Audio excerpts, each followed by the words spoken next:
Donc, c'est encore moi. Et cette fois-ci, je reviens avec une autre mésaventure avec les artisans. Donc, aujourd'hui, j'ai eu un petit problème électrique dans l'une de mes maisons à louer. Il y a un locataire là-bas. Et j'ai embauché des électriciens. Un électricien, en fait, je l'ai payé, hein. Et pour qu'il y aille, il fallait que je le ponde. Et ce sont les Hispaniques. Vous voyez, les Hispaniques sont les pires que vous pouvez imaginer, franchement. Voilà le problème. Avant, quand je commençais à investir dans l'immobilier, dès que j'embauchais un artisan, il allait voir le travail et puis il allait exagérer ce qui se passait, puis juste pour que j'ai peur, quoi, que j'ai peur et qu'il puisse me faire d'autres travaux qui ne sont pas nécessaires. Donc, aujourd'hui, là, à la maison, dans cette maison-là, il y avait une prise électrique qui avait fondu, qui avait un problème. Et je sais que c'est assez sérieux. Donc, il a réparé.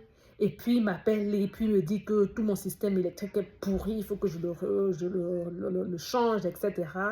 Et puis, je suis restée très calme parce que je connais déjà leur tactique. Ils vont dramatiser les choses juste pour me saigner, quoi.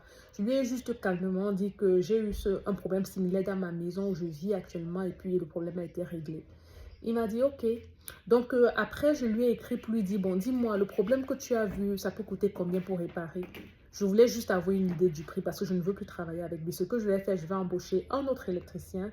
Cette fois-ci, je vais prendre un électricien blanc qui va aller là-bas juste inspecter la maison et se rassurer que tout est OK avec sur le plan électrique. Donc, je lui demande, oui, ça peut coûter combien pour réparer le problème, changer le circuit électrique, etc. Et là, il commence à tourner autour du pot. Il tourne autour du pot. Et je ne fais qu'insister. Et puis il dit, oui, en fait, il faut qu'il retourne à la maison pour vérifier les autres prises. Je dis, ah, donc tu n'as pas vérifié les autres prises. Tu t'es fié juste sur une seule prise pour faire ta conclusion. Vous voyez comment ils sont. Tout ça pour instiller la peur, puisqu'ils pensent que je n'ai aucune expérience et pour me taxer plus, quoi. Donc les gens, quand on investit dans l'immobilier, que ce soit au Cameroun, que ce soit en Occident, les artisans sont des personnes malhonnêtes. Je vous dis bien, hein, malhonnêtes, c'est pas possible. Donc, voilà pour la petite aventure d'aujourd'hui et puis on continue.